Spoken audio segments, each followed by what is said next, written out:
everyone, I'm Crime Whisper. I know many of you listen to these stories to help you fall asleep.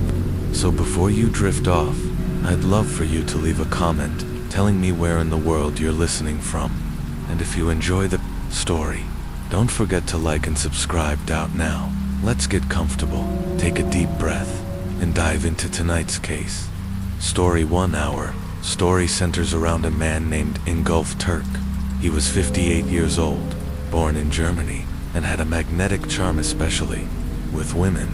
Tall, muscular, and physically striking, people often compared him to a real-life Arnold Schwarzenegger.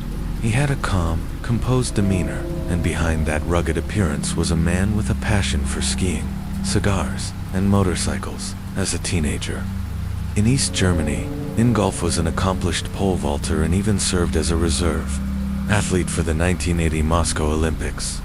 He later pursued medicine and graduated from the University of Berlin just months before the Berlin Wall fell.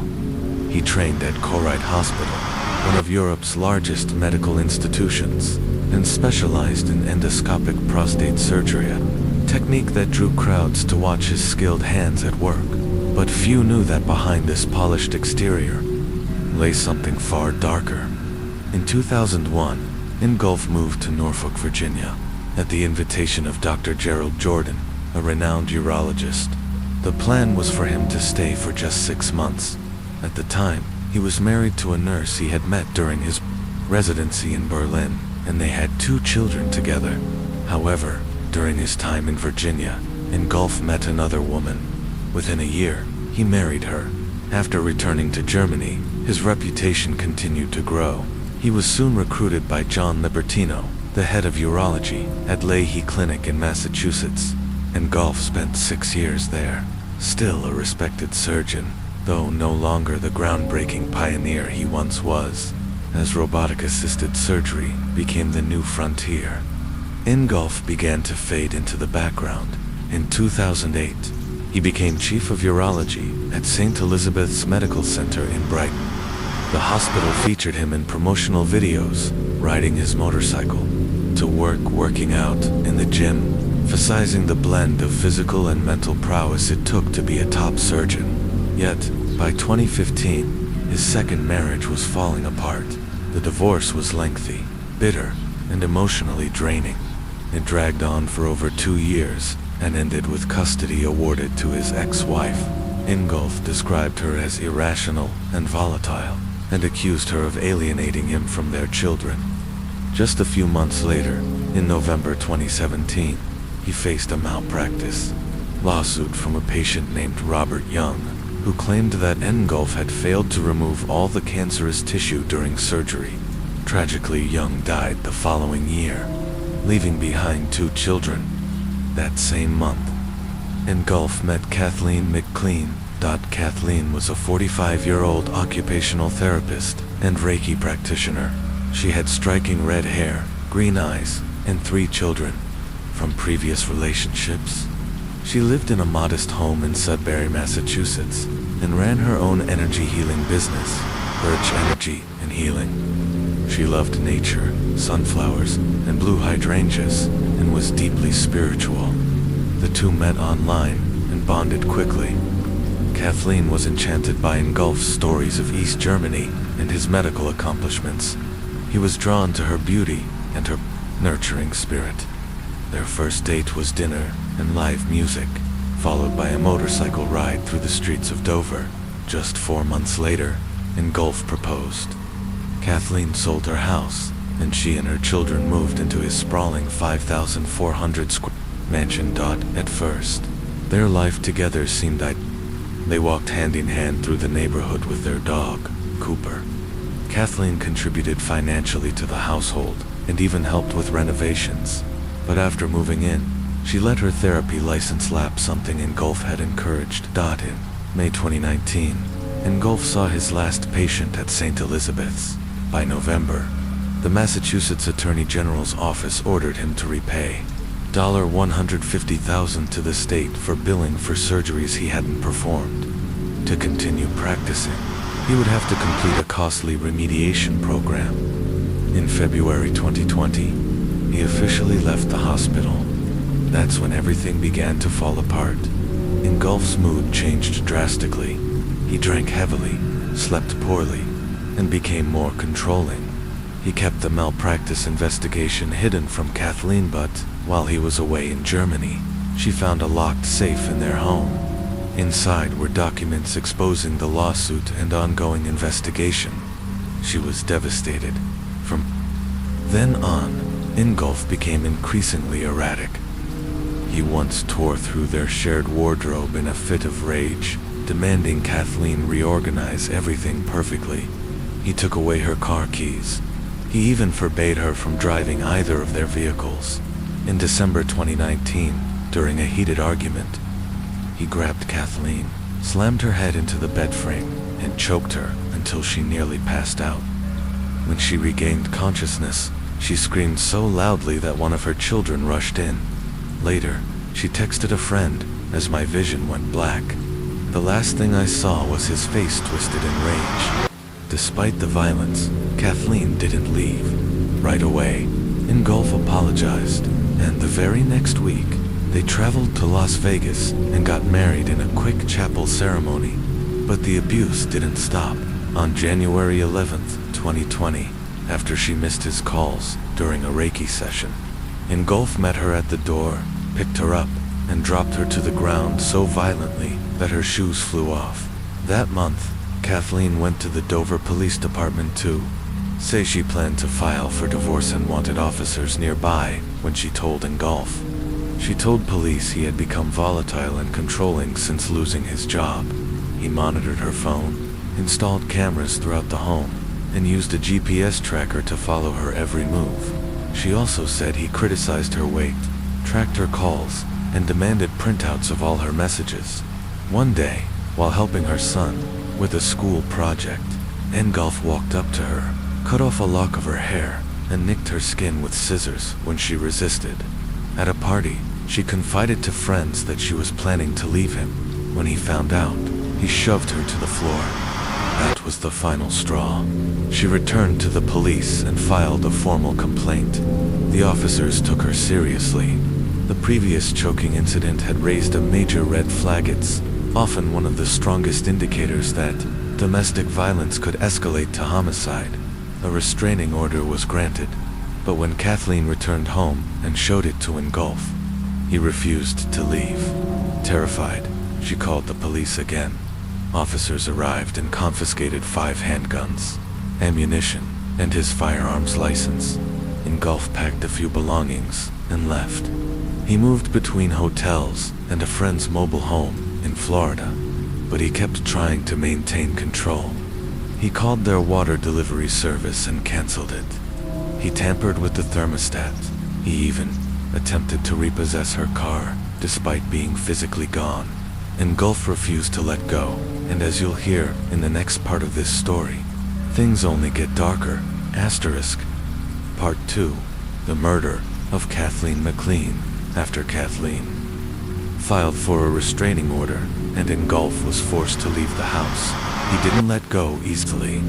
The once warm home became cold and unwelcoming. Literally, Ingolf tampered with the heating system, leaving Kathleen and her children to shiver through winter nights. On February 6, 2020, Ingolf was summoned to court. He had violated the restraining order and now faced serious charges: domestic assault, 2 counts of assault with a dangerous weapon, and 1 count of strangulation. He pleaded not guilty. Despite Kathleen's testimony, the judge ruled in favor, allowing him to sell the house. Kathleen and her children were ordered to vacate the property by July 2020. The house, as it turned out, was solely in Ingolf's name. Kathleen was devastated. She confided in a close friend, who also worked as her bodyguard, that Ingolf had a towering ego. She believed he suffered from a god complex, cultivated over decades of being worshipped as a medical genius. Even his claim of being an Olympic, reserved for the 1980 Moscow Games, was a lie. 2 athletes from the actual team said they had never heard of him. Still, by May 2020, Kathleen told a neighbor they had reconciled. She said they were planning to attend marriage counseling. She appeared optimistic, grateful, her children could stay in Dover to finish the school year. On May 4th, 2020, Kathleen petitioned the court to lift the restraining order. She said she felt safe and believed Engulf was genuinely committed to saving their marriage. The judge agreed and canceled the order, though the pending assault charges remained. Engulf was still barred from returning home while out on bail. On May 13, 2020, Engulf's request to return home was denied again, but that evening, he came back anyway. That night, the family gathered for dinner. Afterward, they played a game in the living room. As the night wound down, the children went to the basement to watch TV. Kathleen and Engulf moved to their bedroom, arguing again, this time over jealousy and suspicious text messages. It was the early hours of May 14th when one of the children heard strange noises. Another heard their dog barking. Heavy footsteps echoed above. By morning, the house was silent. The bedroom door was locked. Kathleen's car was gone. So was Engulf's. At 4:30 a.m., several of their friends received an eerie group message from Engulf. In it, he referred to Kathleen as a vengeful demon who had manipulated everyone. When they tried to reach him, there was no response. The children, unable to find their mother, called their biological father. He arrived at the house, searched, and eventually contacted police. Kathleen was officially reported missing, but by then, it was already too late. During the argument that night, Kathleen had thrown a glass at Engulf's head. In a fit of rage, he grabbed her by the throat and strangled her until she lost consciousness. She collapsed and died. Then he hid her body on May 15th. Both of their vehicles were found outside a hotel room that Engulf had booked days earlier. Police knocked, no response. Hotel staff opened the door. Inside, they found Engulf unconscious on a blood-stained bed, with a deep head wound, a lacerated wrist, and scratches down his arms and legs. A syringe and knife lay beside him. He was rushed to Norwood Hospital. Meanwhile, investigators searched the house. The bedroom door was forced open. Inside, they found Kathleen's purse and phone, but no Kathleen. Engulf regained consciousness 24 hours later, on May 16th. During questioning, he confessed. He told police exactly where to find her body. After the murder, he had placed Kathleen's body dressed only in yoga pants into one of their cars and driven to a newly built, unsold mansion nearby. Behind it was a small pond. He weighed her yoga pants down with stones and dumped her body in the water. That night, at 11 p.m., Kathleen's body was recovered, face down, 5 meters from the shore. Thorns near the pond had caused the cuts on Engulf's legs. A forensic examination confirmed the cause of death: asphyxiation. She had a fractured neck bone, bruised throat muscles, and signs of blunt force trauma to the head. Kathleen McLean became one of 6 women in Massachusetts killed by their partners since the pandemic began. Her death marked Dover's first recorded homicide in years. Despite his confession and revealing the body's location, Engulf Turk pleaded not guilty. On May 18, 2020, he was indicted and held without bail in Norfolk County Jail. The earlier assault charges were dropped. His defense didn't challenge his detention, but emphasized his reputation as surgeon who had served people across races, religions, and nations. They argued Kathleen had sought the restraining order to obtain co-ownership of the house.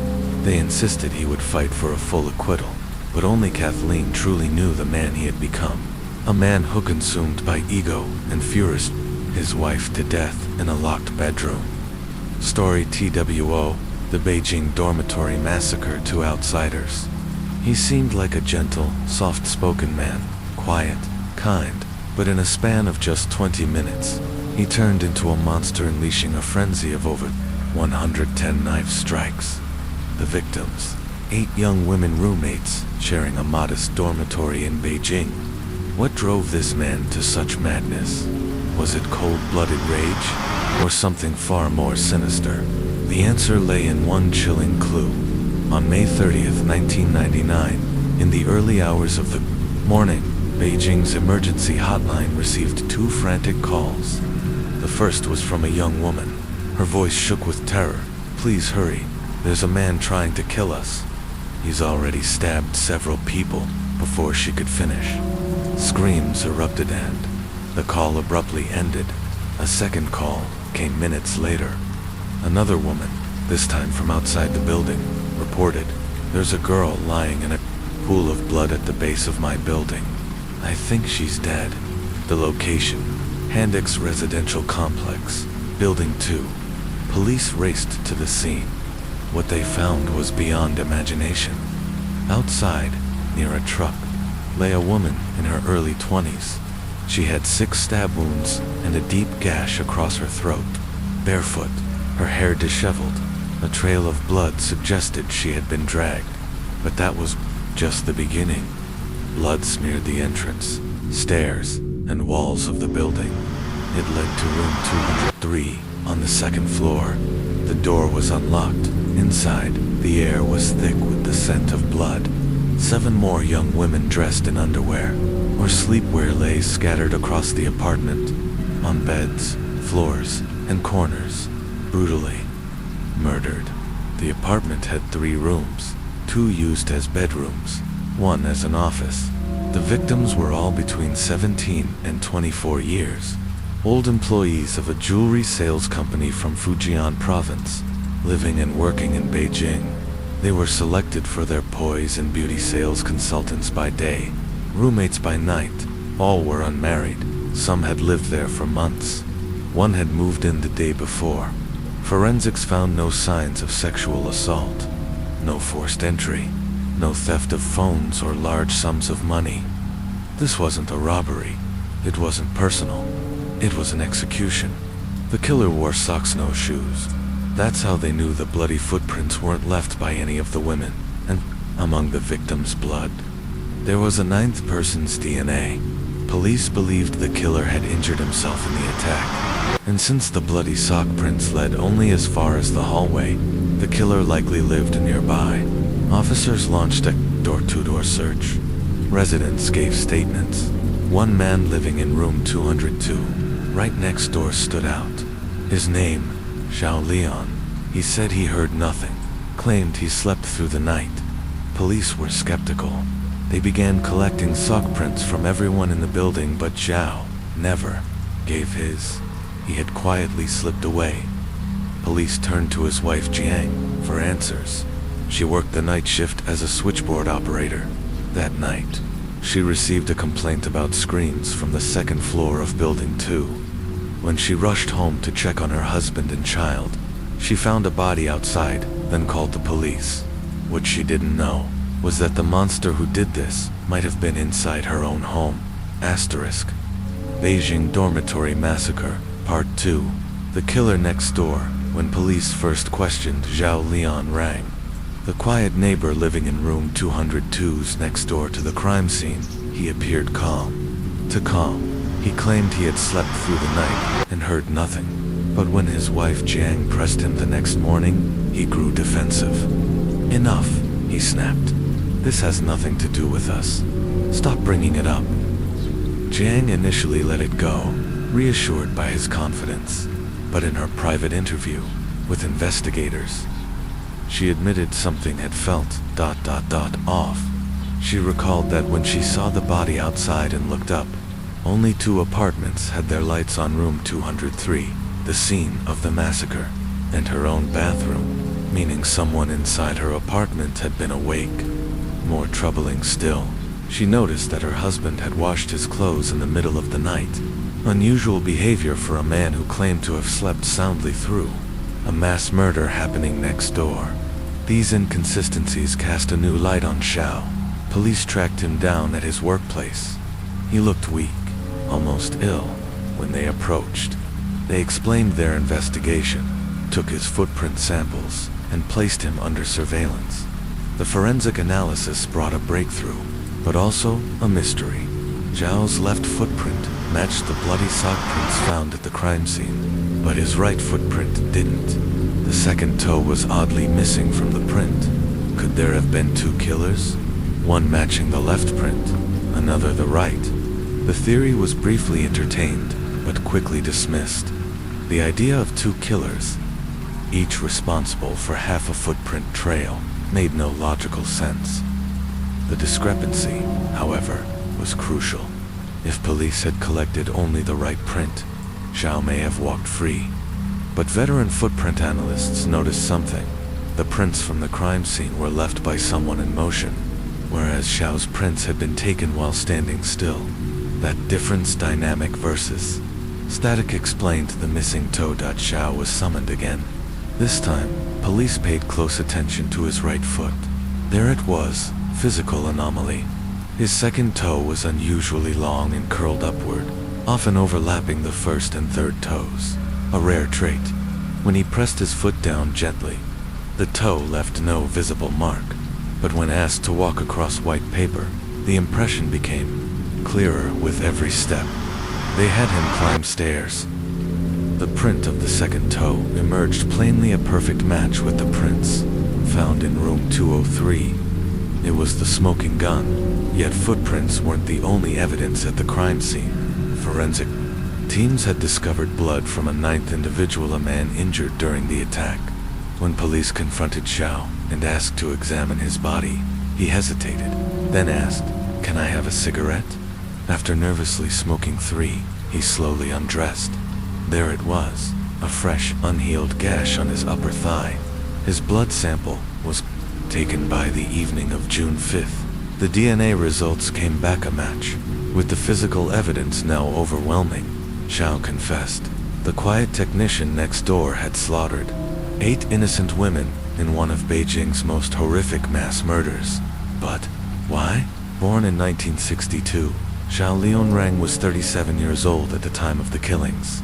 He lived in the same building where the murders occurred, working as a technician at a machinery plant. A year earlier, he'd noticed that a group of young women had moved into room 203. They were vibrant, well-dressed, and appeared to be doing well for themselves. His wife had briefly chatted with them, learning they were sales consultants at a jewelry store. At first, things seemed normal, but Zhao's mind began to twist. He assumed they earned good money. He grew obsessed, convinced they were hiding gold or silver jewelry in their dormitory. His jealousy festered into a dangerous resentment. From his apartment window, just a meter from their balcony, he could see their comings and goings. He noticed their door was often left unlocked at night. Dark thoughts took hold. He would sneak in, kill them, and steal their valuables.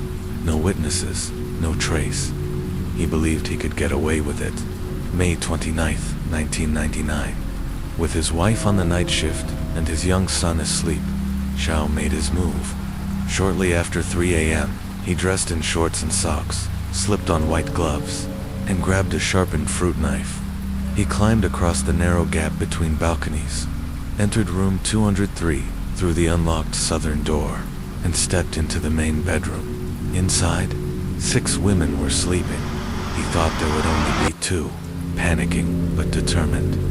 He lunged toward the nearest bed and plunged the knife into Li Mixia 24, instantly waking the others. Screams rang out. One of them flicked on the light, his identity now fully exposed, with no way back. Xiao chose carnage. He dragged Wang Maiyu 17 from her bunk and stabbed her repeatedly. She had just arrived in Beijing the day before. The others stood frozen, screaming, unable to move, as Zheng Shujin, 22, Wu Shangdin, 20, and Su Wequan, 20, were all cut down where they lay. Hearing the screams, Zhao Maifang, the group's supervisor, came out of the northern room.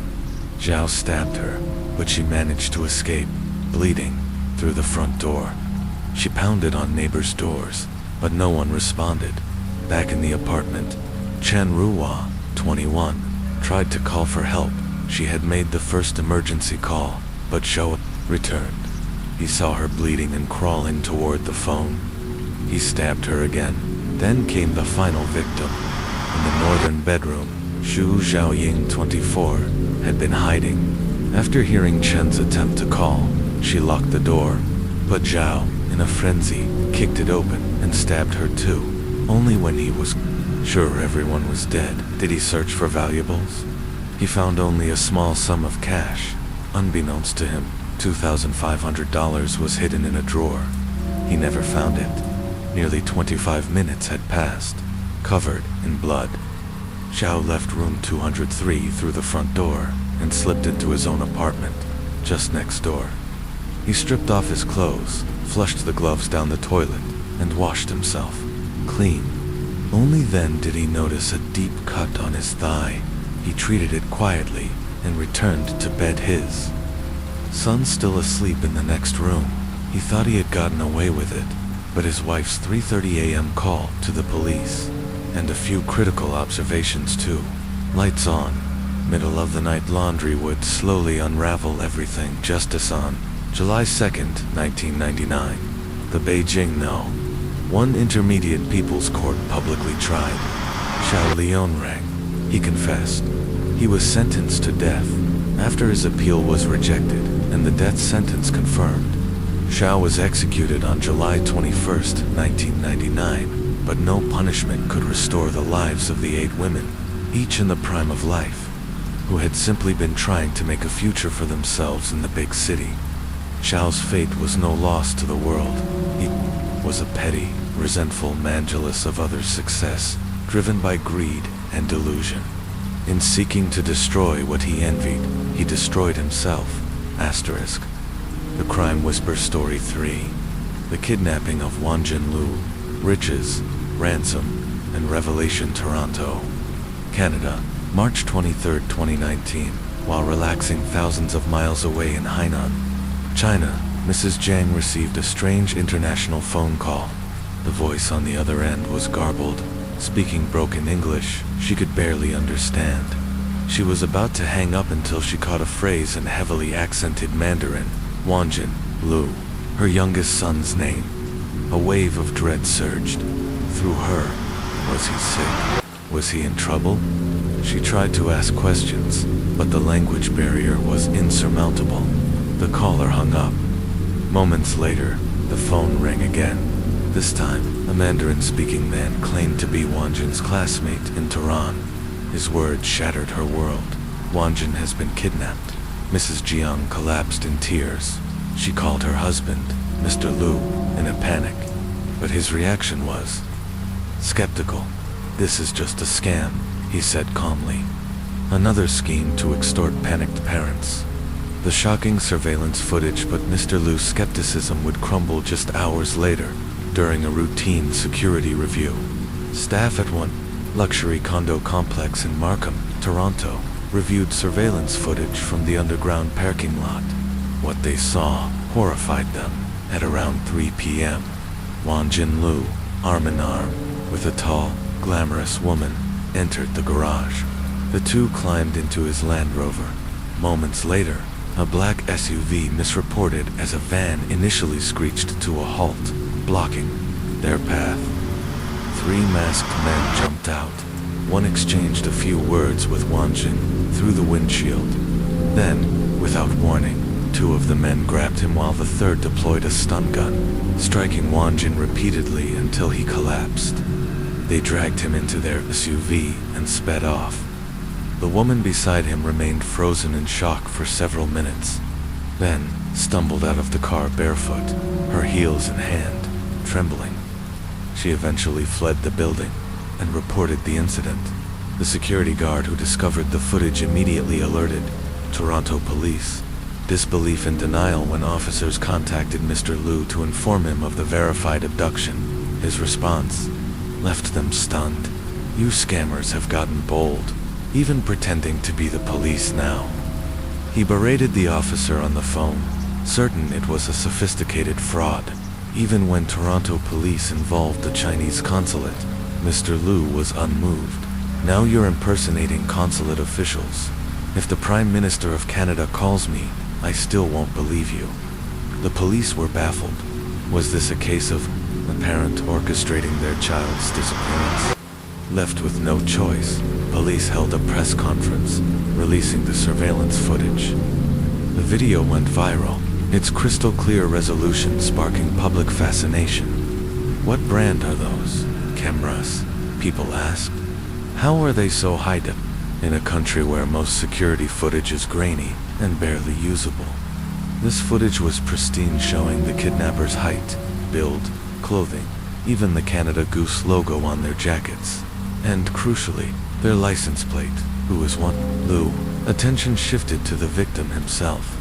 The footage came from a luxury condominium boasting a heated pool, gym, and units priced from $500,000 to over $3 million. Wanjin owned a 2-bedroom, 2-living-room unit, and for luxury vehicles, a Land Rover, Range Rover, a Rolls-Royce Wraith, a Ferrari 488 GTB, and a Lamborghini Huracan.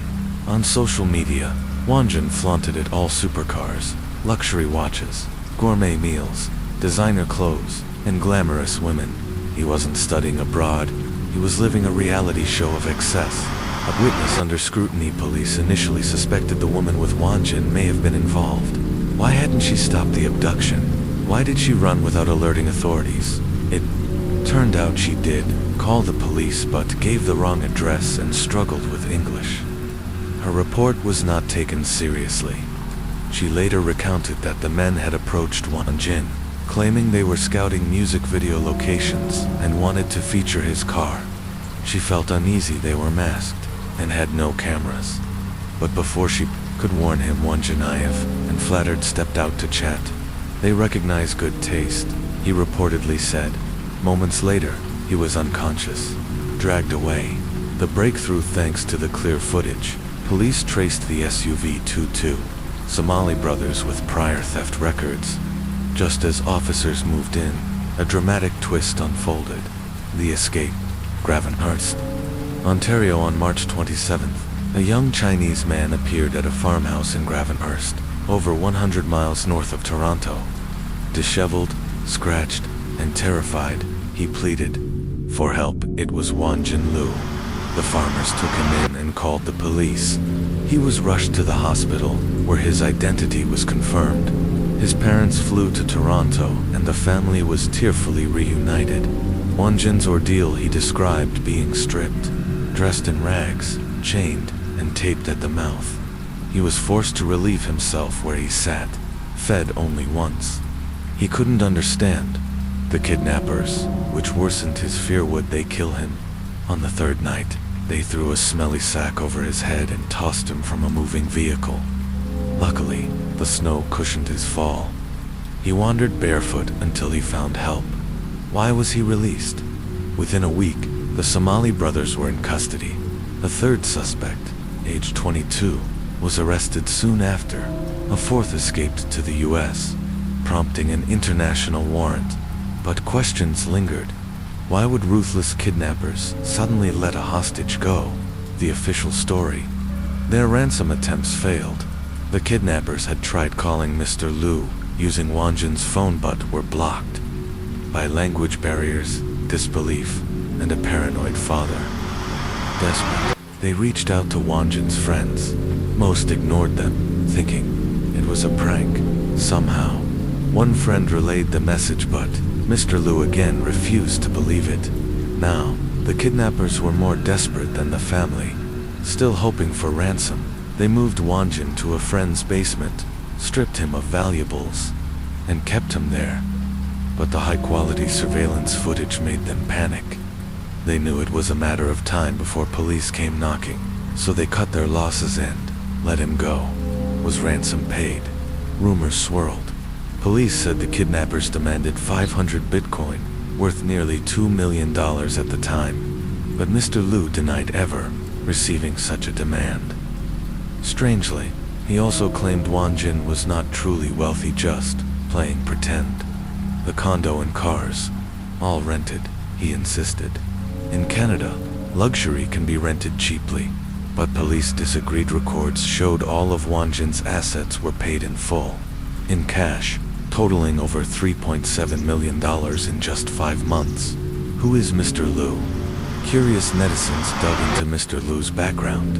The truth was jaw-dropping. He was no ordinary man. He was China's richest Taoist priest, president of the Hainan Taoist Association, vice president of the China Taoist Association, founder of the Jade-Toed Palace, a sprawling Taoist complex and tourist site. Some estimated his temple earned tens of millions annually from ticket sales, alone excluding donations. The Jade-Toed Empire in 2002. During a trip to Ding'an County, Mr. Liu claimed to have seen a golden glow above a mountain, an auspicious sign.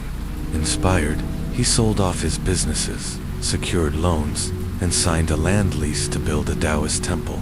The result? A 1,200-acre complex with over 20 shrines, now a 4A-rated national tourist site, drawing visitors from across China. A priest with privileges and, like ascetic monks, Mr. Liu belonged to the Zhengyi sect, which allows marriage, meditating, and worldly pursuits.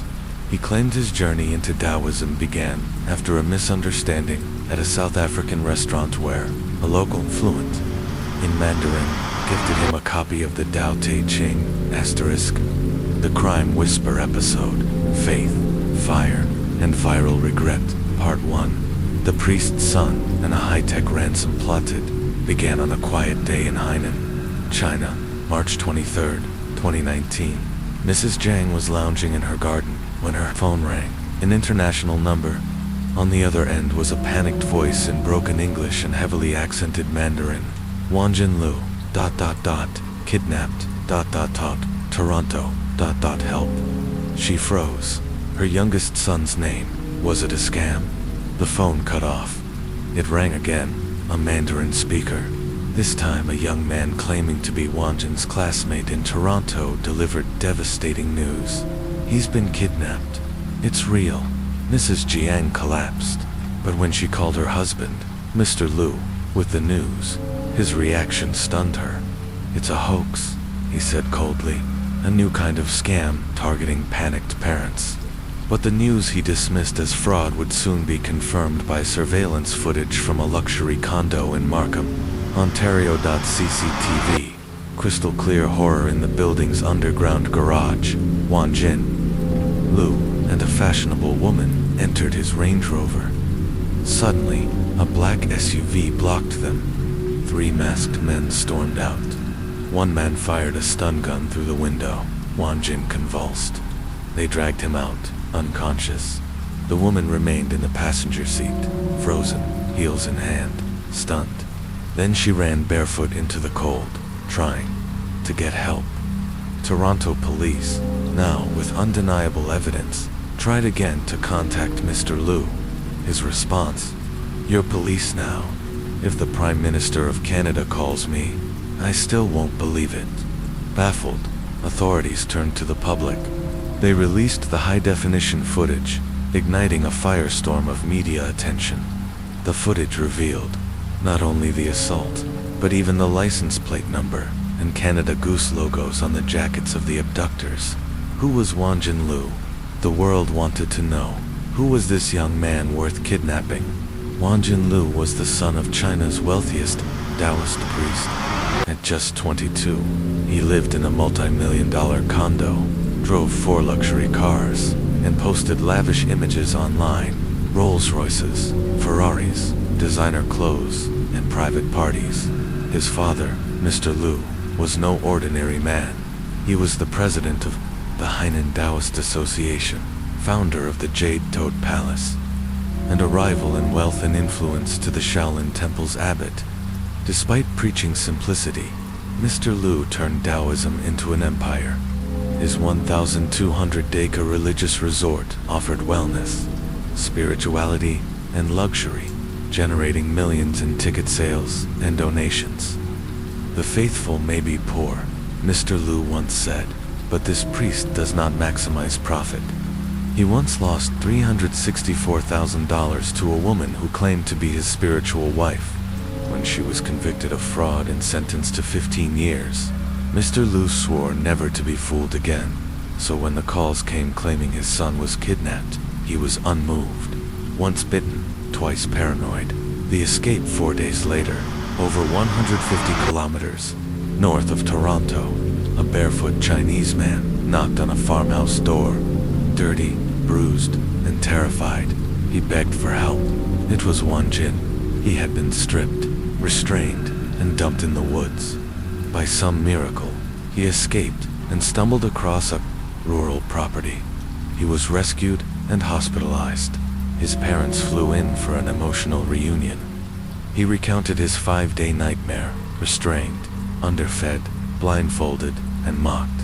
He didn't understand the kidnappers' language. At one point, they tried to teach him how to set up a Bitcoin wallet. The Bitcoin blunder police arrested 3 men Somali nationals with criminal records. A fourth escaped to the US, but was captured in Minnesota in 2021 after a DUI, arrest with drugs, and an unregistered firearm. During interrogation, the ringleader confessed they had demanded 500 Bitcoin, over $2 million USD, but Mr. Liu was baffled. Bitcoin? What's that? Is it worth more than us dollars? He thought it was a scam. If this isn't a scam, what is? Frustrated, the kidnappers abandoned the plan, dumped Wanjin, and fled. The ringleader received 5 years and 6 months in prison, the harshest sentence, after Wanjin left Canada shortly after, returning to his family's empire in China. Perhaps Canada was too dangerous. Perhaps he had learned, like his father, that skepticism is the only armor against deception. But for police and the public, the case left lingering questions. Why would a man of such influence refuse to cooperate? How many more digital ransom schemes are mistaken for spam? Part 2. The popcorn video that killed a child. August 22, 2019, Yangon Town, Shandong Province, China. In a sleepy village, 14-year-old Zhu Shaya and her best friend Xiao Yu were home alone. Like many rural kids, they scrolled through short video apps like Douyin and Kuisho on a hand-me-down phone, using a neighbor's Wi-Fi. That afternoon, a video caught their attention. A young woman calling herself Ms. the aka Xia Miza, known for her quirky office cooking hacks, demonstrated how to make popcorn in a soda can using an alcohol lamp. "Let's try it," Zhu exclaimed. Using a 1-kilogram canister of industrial alcohol, soda cans, and toilet paper, they built a crude burner. But when the popcorn didn't pop, Zhu tilted the alcohol can to add more fuel. That tilt triggered an explosion. Zhu's clothes melted into her skin. Her body was engulfed in flames. Xiao Yu, though burned, ran for water, dousing the fire. Neighbors carried Zhu outside, where she whispered, "Sis, is my face ruined?" Despite burns over 96% of her body, Zhu stayed conscious, never crying. Trying to comfort others, investigation, and outrage at the scene. Investigators found a phone still playing Ms. Yi's popcorn video, with no safety warning. Police ruled it a tragic accident. But online, outrage exploded. The hashtag office, SHIYA, popcorn went viral on Weibo.ms. They deleted the video and disappeared from social media. The girl who burned and the girl who survived Jusha was gentle, artistic, and beloved. Her dream was to attend art school, but her family was too poor. She taught herself to draw. Xiaoy. You survived, but was left scarred, traumatized, and unaware that Zhu had died until weeks later. Her father wept, blaming himself for bringing the alcohol home to disinfect wounds from construction work. Legal fallout, the families considered lawsuits. A lawyer offered pro bono help. The vlogger's team agreed to pay for medical and funeral expenses, but no charges were filed. Authorities deemed it self-inflicted by imitation. Still, the case drew comparisons to past legal actions. In 2013, a court had fined a cartoon company 40,000 yuan when children were burned mimicking animated stunts. Ms. The publicly apologized. Weeks later, "These have been the darkest days of my life. I'll never post another risky video again." But it was too late for Zhu Shaya. She died on September 5, 2019, 14 years old, burned beyond recognition, still dreaming of makeup and popcorn. A wake-up call. This case had no villain, only ignorance, influence, and failure to warn. It revealed how viral content, without guardrails, can lead to real-world tragedy, especially among children too young to understand risk. Ms., that once a content queen, vanished from media. She lost everything, her company, her platform, her reputation, and yet, she lived. Zhu Xia did not. It's a father refusing to believe his son was taken, or a girl trusting a video with no warnings. These stories are not just about crime. They're about modern belief in technology, in wealth, in online fame, and what happens when that belief is misplaced. In both stories, someone paid the price for skepticism too strong, or trust too blind, and in the end, truth like fire can burn just as deeply as lies. Asterisk. Part 1. The rise, fall, and reinvention of Miss Sayadi that followed one of Miss Saya's viral stunts sent shockwaves across the digital world and reignited demands for stricter content regulations. A single moment of reckless entertainment had turned deadly, and it was a costly lesson for both creators and society at large. For millions of parents, it was a sobering wake-up call. In an age where smartphones are ubiquitous, even children in remote villages are just a few taps away from inappropriate or dangerous content. Teaching life skills and practicing vigilant supervision had never felt more urgent. It was clear, the line between a playful prank and a tragic incident could be razor-thin for content creators. This was more than a wake-up call, it was a warning.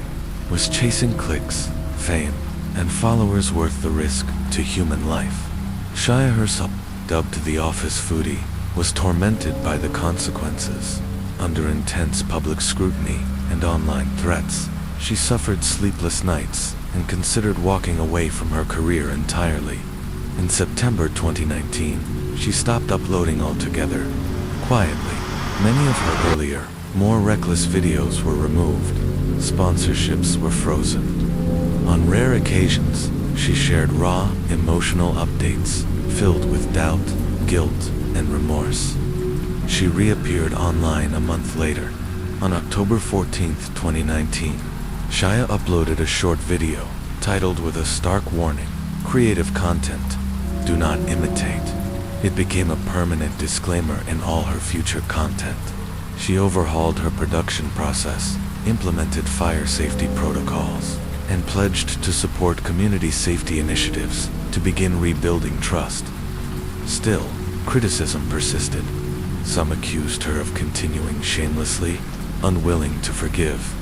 Yet others, her most loyal fans, stood by her, arguing she had paid the price and earned a chance at redemption. Oddly enough, the COVID-19 pandemic in early 2020 temporarily shifted public attention, with people seeking comfort and distraction during lockdowns. Her videos enjoyed a brief resurgence, but the magic of her earlier work was gone. Her 2022-2021 content lacked the energy, creativity, and viral spark that once defined her. The bubbly office foodie persona had faded, replaced by a more subdued and cautious creator shaped by painful experience. By 2024, Miss Saya's YouTube channel still boasted nearly 14 million subscribers, but the numbers masked the truth. Her viewership had dropped significantly. By 2022, she had abandoned long-form videos entirely, pivoting instead to short, 60-second clips to stay relevant in the algorithm-driven world of digital content. The strategy brought modest results. Some videos still drew millions of views, but her reign as a viral sensation was clearly over. Across platforms, her engagement dwindled. Her Facebook page, once alive, with 5.1 million fans, now received barely a few hundred views per post. Her Instagram uploads were sporadic and met with minimal interaction. On Douyin China's TikTok, where she once reigned with over 25 million followers, her view counts sharply declined, despite the numbers. Financially, the downturn hit hard, once earning millions through ad revenue and sponsorships. She now relied on the occasional brand deal and short-form content to stay afloat. She later revealed that breaking away from the Onion Group to form her own studio had come at great personal cost. The burden of funding her team, producing content, and managing the business left her burned out and anxious. In January 2024, Miss Sia stunned fans by announcing an indefinite pause to her Hallmark series Office Cuisine. On January 9th, she posted a candid video explaining the decision: creative burnout, declining metrics, and the feeling that she could no longer live up to her former glory. With a heavy heart, she dissolved her production team, vacated her studio, and said goodbye to the series that made her a star. "I need to reset to zero," she declared. Instead, she chose to rediscover joy through simpler content videos about home cooking, her personal passions like swimming and crafting, and themes that felt more sincere and grounded. Her new persona was calm, warm, and rejuvenated, a woman no longer chasing viral fame, but pursuing authenticity. This bold reinvention resonated deeply with many. One fan wrote, "She's no longer the office foodie, but she's become something even more inspiring: a survivor, an honest voice, a creator who's not afraid to start again." Quiet rumors began circulating online that she now supported burn victim charities and worked to provide safer internet access in rural areas. Efforts she kept out of the spotlight, but the gestures spoke volumes. Her journey was one of reckoning, humility, and growth. Her fall from fame and rise toward purpose became a case study for China's influencer world. New safety guidelines followed, including stricter rules on child involvement in challenges, mandatory content warnings, and collaborations between DIY channels and fire departments to create child-safe videos. Miss Sile's tragedy sparked industry-wide introspection. In time, the office foodie disappeared, but in her place stood a wiser woman, grounded, accountable, and unafraid to own her story. Her transformation wasn't just a career shift, it was a rebirth. As she once said, "Thank you for standing by me. I'll keep forging ahead wildly, as ever." Part 2. The billionaire who turned baby making into a contest. Canada, known for its majestic wilderness and low population density, has long faced a demographic dilemma, with a 2022 birth rate of just 1.33%, well below the 2.1% needed for population. Stability immigration has become a vital lifeline, but in the 1920s, a wildly different solution to population decline made headlines: a billionaire's bazaar. Challenge that would come to be known as the Great Stork Derby. The mastermind behind it, Shackless Bonds, Miller lawyer, investor, prankster, and one of Canada's most eccentric tycoons. Born in 1854, Miller rose from humble beginnings to graduate near the top of his class at the University of Toronto with a 98% in law. His legal skills and sharp wit made him one of Ontario's most successful lawyers. But Miller's ambitions extended far beyond courtrooms. In 1897, he bought BC Express, a horse-drawn courier company, and later invested in real estate along a proposed Canadian Pacific Railway route. When the railway tried to push him out, Miller fought back in court and won. From there, his fortune exploded, built on strategic investments and a gambler's instincts. But while his professional life thrived, his personal life was more tragic. His great love, a wealthy woman from university, was forbidden to marry him. Her family saw him as beneath their status. Years later, he learned she had married someone else. After that, Miller never pursued love again, living out his days in solitude, his only companions being his prized racehorses. Charles believed deeply in the power of money, not just as a tool, but as a force that could bend society to its will. To prove this, he delighted in tossing money from his office window just to watch people scramble below. But that was only a teaser for his final act. At a dinner party, shortly before his death, a slightly tipsy Miller made a cryptic toast: "I'm going to make bedroom athletics the most popular sport in Toronto for the next decade." Most guests laughed it off, but in true Charles Miller fashion, he meant every word. when he died on Halloween 1926, childless, unmarried, and alone. His will stunned the nation. Among his peculiar bequests, he gave a luxurious Jamaican estate to 3 Toronto lawyers, but with a catch: they could only use it together. The problem? They despised one another. After months of awkward cooperation, they agreed to sell the mansion only to discover Miller had secretly sold it years earlier. The joke was on them. He left racetrack shares to an anti-gambling politician and social activist, forcing them into managing what they once condemned. He bequeathed winery shares to devout prohibitionist priests and the condition. They oversee its operations or forfeit the money, but his most infamous prank was saved for last. The largest portion of his estate was to be liquidated 10 years after his death and awarded to the Toronto woman who bore the most children during that period. Thus began the Great Stork Derby, a decade-long, high-stakes race to produce the most babies. Reactions were explosive. Feminist groups blasted the will, calling it demeaning and exploitative. Toronto's mayor denounced it as a vulgar joke. Distant relatives filed lawsuits to contest the will, desperate not to see the fortune go to strangers. Yet despite legal battles and public outrage, the Stork Derby stood. Miller had outwitted them all, even from the grave. It was a final grand experiment in human behavior, and it worked. Miller's legacy wasn't a statue or a charity. It was a cultural shockwaver, reminder of how wealth can manipulate, provoke, and disrupt even after death. Asterisk. Part 5 continued. The aftermath of the baby contests. Despite intense legal challenges, the courts ultimately ruled that Charles Vance Miller's will did not violate public policy, nor did it infringe on citizens' lawful rights. His distant relatives had argued that the contest encouraged women to risk their health with back-to-back pregnancies, potentially shatter families, and even lead to immoral decisions, such as seeking other partners if their husbands were infertile. They warned it would plunge large families into financial ruin. But the court ruled otherwise. The will did not force anyone to participate.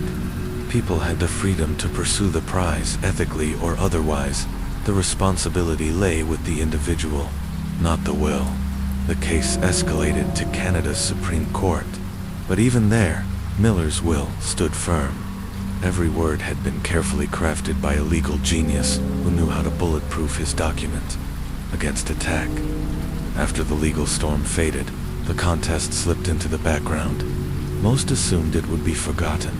But 6 years later, during the depths of the Great Depression, Charles's infamous words resurfaced like a prophecy. It's not that you can't buy something, it's that you don't have enough money. The economic collapse had hit Toronto hard. Unemployment soared, people were starving. And suddenly, someone remembered the Great Stork Derby, to everyone's shock. The contest had not only continued, it had ballooned in value. Before his death, Miller had purchased a cheap piece of land on the outskirts of Detroit for $1.50. That very plot later became vital to a cross-border tunnel project and was bought by the Canadian government for $75,000. What was once a speculative joke had become a jackpot. The total prize for the baby contest now stood at a staggering $562,500, a life-changing sum, especially during an era when families were barely surviving. Suddenly, families who already had several children saw an opportunity. Those just starting out rushed to join the race. And just like that, Charles's offhand dinner toast about turning bedroom athletics into Toronto's favorite sport was coming true. By 1936, the final year of the contest, the competition was fierce. 5 families, each with 9 children, were necked. The press followed every pregnancy like a horse race. Mothers appeared on front pages, their newborn's birth order printed in bold. Journalists tracked every eligible family, reporting developments with near military precision. But the contest had its share of heartbreak. Grace was the first to be disqualified. Though she had 9 children, her husband was an undocumented Italian immigrant and under Canada's laws at the time, her children were not considered legitimate citizens.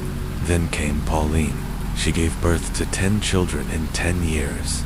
But authorities alleged that 4 were fathered by someone other than her legal husband. Pauline insisted she had been separated from him, but the law required that only children born within a recognized marriage counted. The most tragic story belonged to Lillian. She gave birth to her 10th child just 1 month before the contest ended, but the baby died 3 days later. One of her earlier children had also passed away. Miller's will clearly stated that all children must be living at the time of judgment. Only 8 of Lillian's children had survived. In the end, 2 women tied for first place, each with 9 surviving legally recognized children. They split the prize money after taxes and fees. Each received $82,500 Laza, fortune in the 1930s. The disqualified mothers filed lawsuits. Pauline and Lillian each received symbolic consolation payouts of around $9,000 to $12,000. Grace, the immigrant mother, received nothing. Over the contest's final years, journalists painted a sobering picture of the toll it had taken on participants. The image of joyful, thriving large families quickly gave way to something far more troubling. These women, some of whom began having children at just 16 or 17, were physically and emotionally depleted, red-eyed, and worn down. They lived on autopilot. No hobbies, no rest, just survival. Their husbands, spared from layoffs by sheer luck, considered bringing home a paycheck their only duty. Few could recall all their children's names or birthdays, let alone their wives' dreams, or even their wedding anniversaries. Though the winning families publicly insisted they'd have had large families anyway, their actions said otherwise. After the contest ended, only 1 mother had another child. 2 underwent sterilization surgeries. None wanted to relive that decade, and the disqualified families suffered even more. Pauline was forced to give her 2 eldest daughters up for adoption. Lillian admitted in court that her 4-year-old had died from tetanus after being bitten by a rattan, entirely preventable tragedy. Her final child, born prematurely in a desperate bid to meet the deadline, also died. Many parents had taken unimaginable risks, gambling their futures on a prize they never won. The emotional and physical toll on these families was catastrophic. The children themselves, crammed into crowded homes, fought daily for food, affection, and attention. Public sentiment shifted. What had once seemed like a quirky social experiment was now viewed as a cautionary tale. The cost of the prize was simply too high. After the contest ended, Canadians increasingly embraced birth control.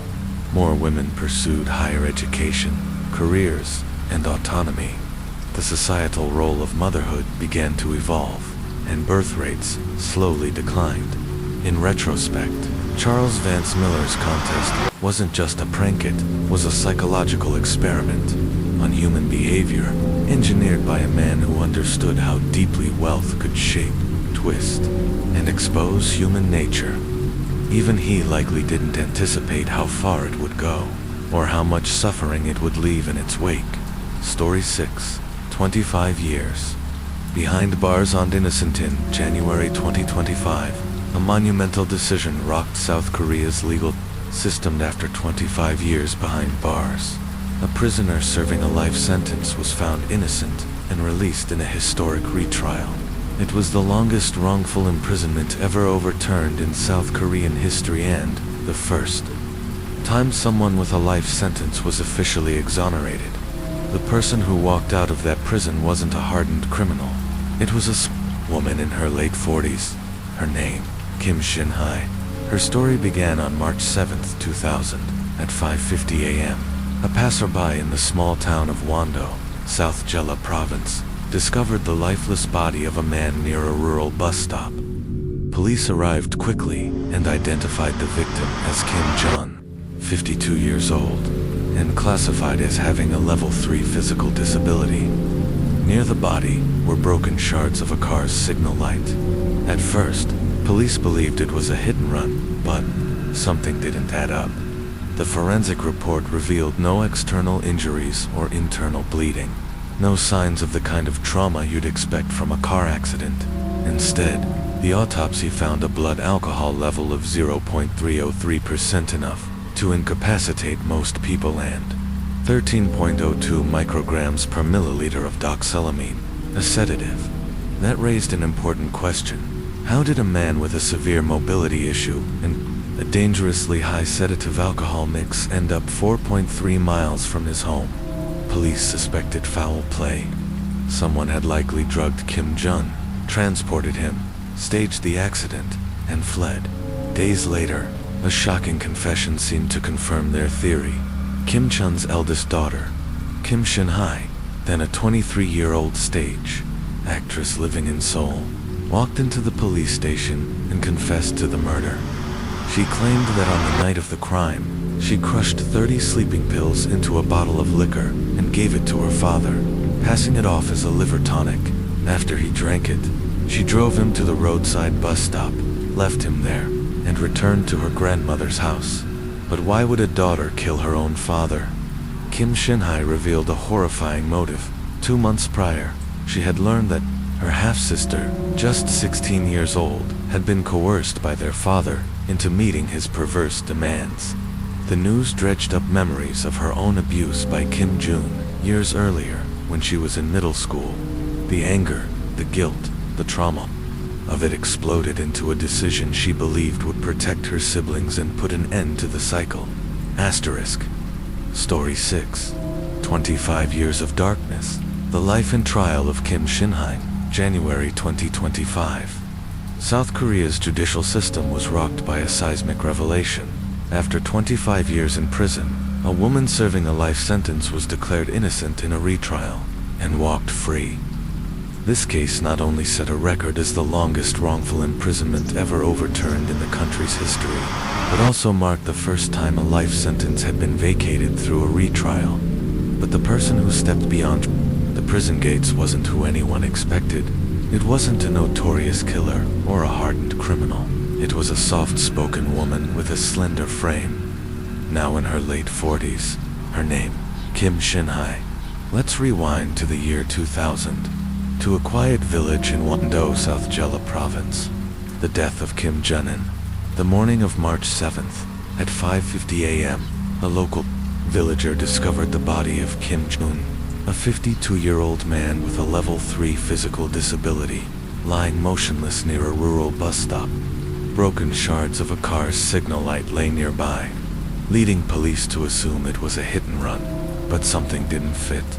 There were no visible injuries on Kim Chun's body, no broken bones, no internal bleeding.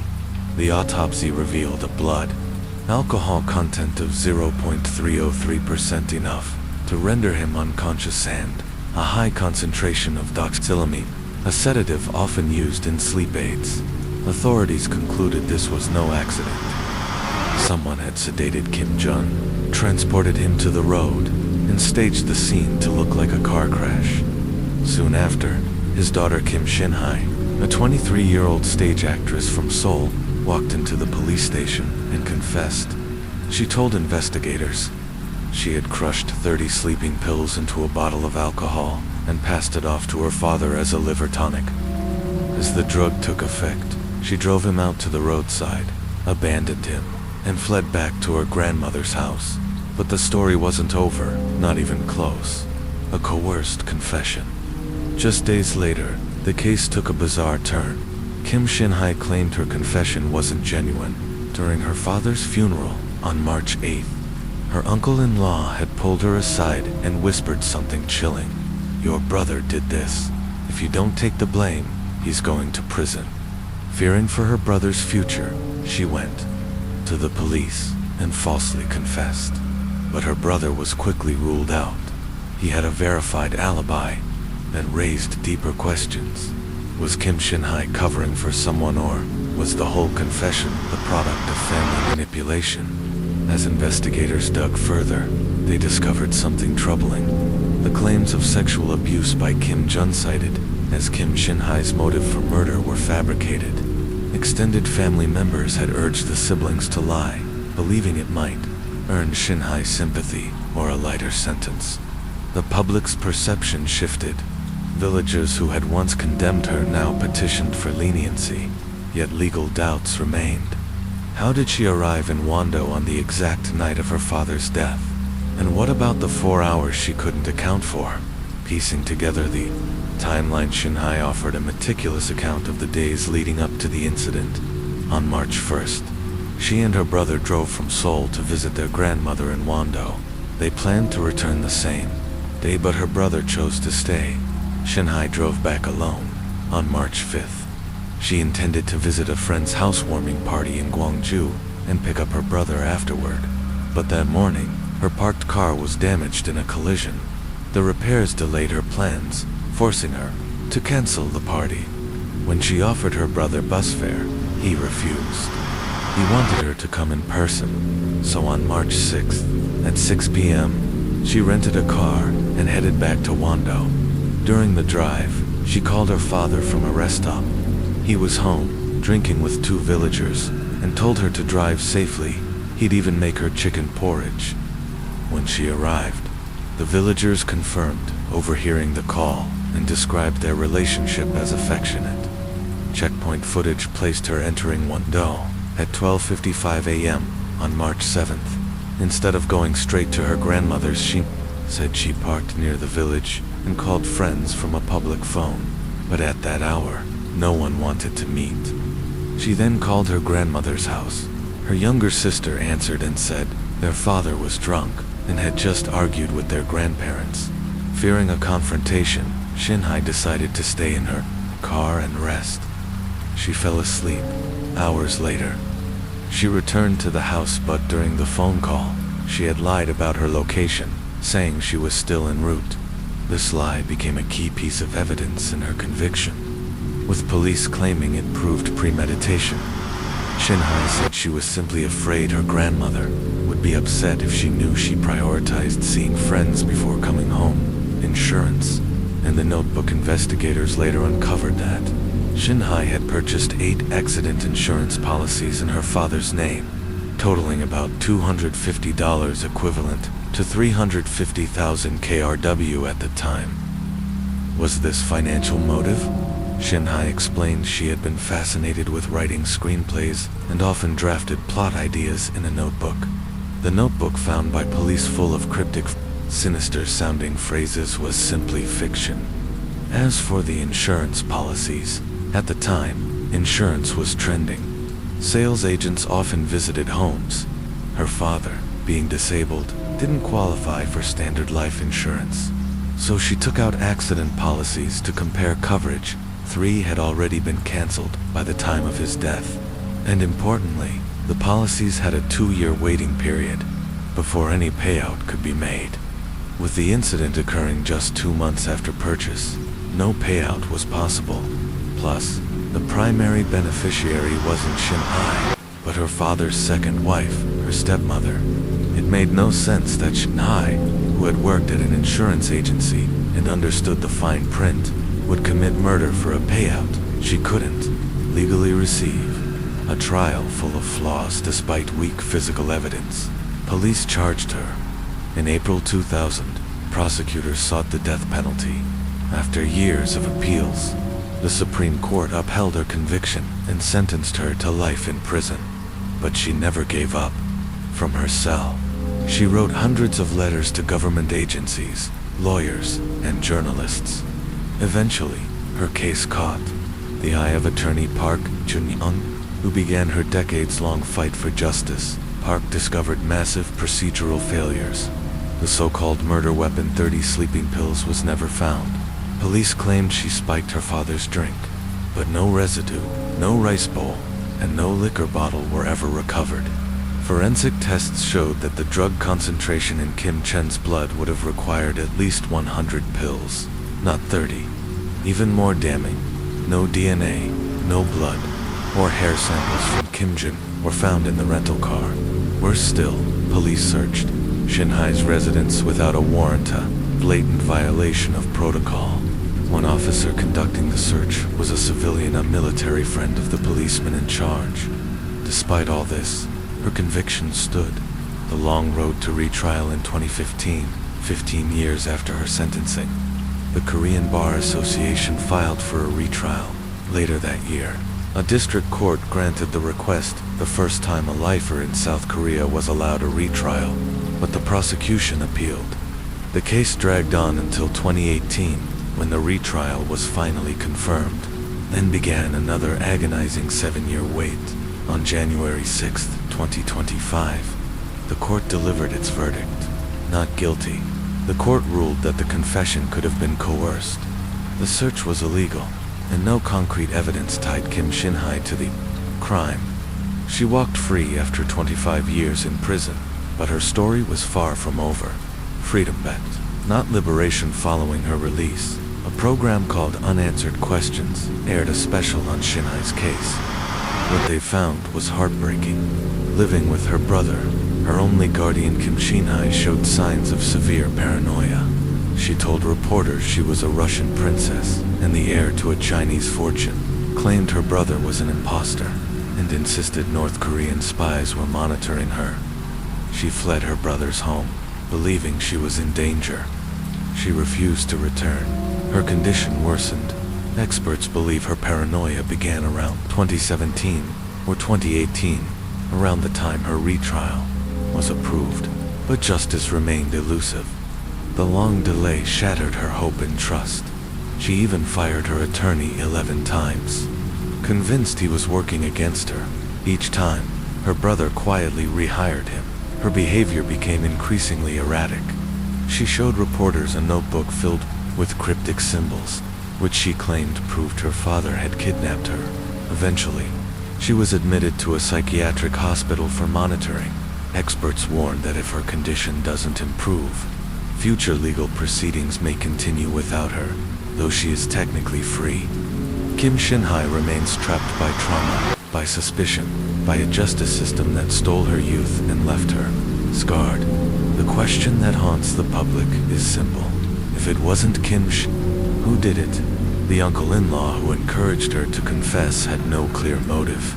Her brother was ruled out. Her stepmother, her neighbors, no suspect ever surfaced. The court only ruled that Shin-hae's guilt was not proven beyond reasonable doubt, not that she was entirely innocent. Her cryptic writings, the mysterious notebook, the 4-hour window, and the insurance policies still cast long shadows. And as the rain falls and night deepens, we're left with a chilling truth. Some stories don't end with justice, some wounds don't heal, and some mysteries never find resolution. Thank you for joining me tonight on Crime Whisper. Sleep soundly, stay vigilant, and until next time, let the night watch over you. Asterisk.